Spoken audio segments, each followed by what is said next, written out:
Hi viewers, welcome to స్వదేశీ kitchen. ఈరోజు అయితే మనం ఒక మంచి నాన్ వెజ్ ఐటమ్, అదే ప్రాన్స్ గార్లిక్ పెప్పర్ రోస్ట్. ఇది ఎలా చేసుకోవాలో చూసేద్దానండి.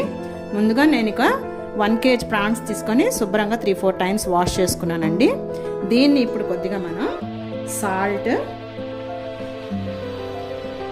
పసుపు and 1 tablespoon ginger garlic paste ఇది అన్నీ వేసి బాగా మిక్స్ చేసుకొని ఒక 10 minutes మ్యారినేట్ చేసుకొని పక్కన పెట్టుకోండి.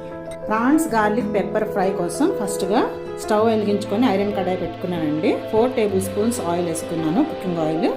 సో ఆ ఆయిల్ కాగిన వెంటనే మనం దీంట్లో గార్లిక్ వేసేద్దాం ఫస్ట్. సో గార్లిక్ మంచిగా స్మెల్ అంతా వచ్చే వరకు ఫ్రై చేసుకోండి. Then we will add chilli and కరివేపాకు.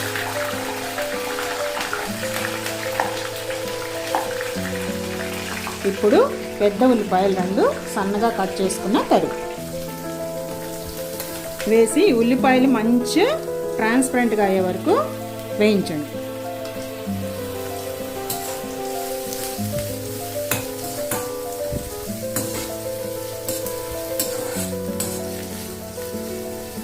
కొద్దిగా పుదీనా కూడా యాడ్ చేస్తున్నానండి, మంచి స్మెల్ వస్తుందని. సో పుదీనా కూడా వేసి బాగా ఫ్రై చేసుకోండి. ఆనియన్ అయితే లైట్ పింకిష్ కలర్ వచ్చిందండి. ఇప్పుడు మనం ఆల్రెడీ మ్యారినేట్ చేసి పెట్టుకున్న ప్రాన్స్ వేసేసుకుందాం. ఆల్రెడీ 10 minutes బ్యాకే మ్యారినేట్ చేసి పెట్టాం కదా. సాల్ట్, పసుపు, జింజర్ గార్లిక్ పేస్ట్ వేసేసాము దీంట్లో ఆల్రెడీ. సో ఈ ప్రాన్స్లో నుంచి వాటర్ అంతా బయటకు వచ్చే వరకు మనం దీన్ని స్టవ్ మీద పెట్టుకుందాం. మంచిగా ప్రాన్స్లో ఉన్న వాటర్ అంతా బయటకు వచ్చేసేయాలి. ఓకే, కొద్దిగా ఫ్లేమ్ పెద్దగానే పెట్టుకోండి. ప్రాన్స్లో ఉన్న వాటర్ అయితే ఆల్మోస్ట్ ఎగిరిపోయిందండి.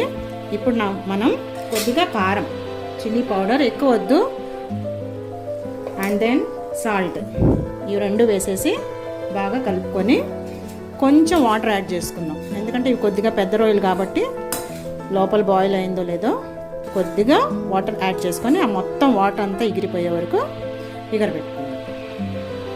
ఇందాక ఆల్రెడీ మ్యారినేట్ చేసి పెట్టుకున్న దాంట్లోనే కొద్దిగా వాటర్ తీసి పోసుకున్నాను.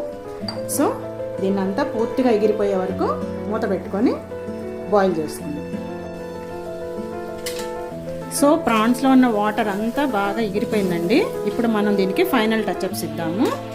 సో ఫైనల్లీ మనం ఒక 1/2 స్పూన్ ధనియా పౌడర్, అలాగే ఒక 1/2 స్పూన్ గరం మసాలా, ఒక 1/2 spoon jeera powder and pepper powder. ఈ పెప్పర్ పౌడర్ మెయిన్ ఇంగ్రీడియంట్. ఇది కొద్దిగా వేద్దాం, ఎందుకంటే ఎక్కువ వేద్దాం, ఎందుకంటే చిల్లీ పౌడర్ కొంచెం తక్కువ వేసాం కాబట్టి ఘాట్ సరిపోవాలి కాబట్టి పెప్పర్ పౌడర్ ఎక్కువ వేసుకొని బాగా ఫ్రై చేసేసుకున్నాం ఈ ప్రాన్స్కి పట్టే వరకు.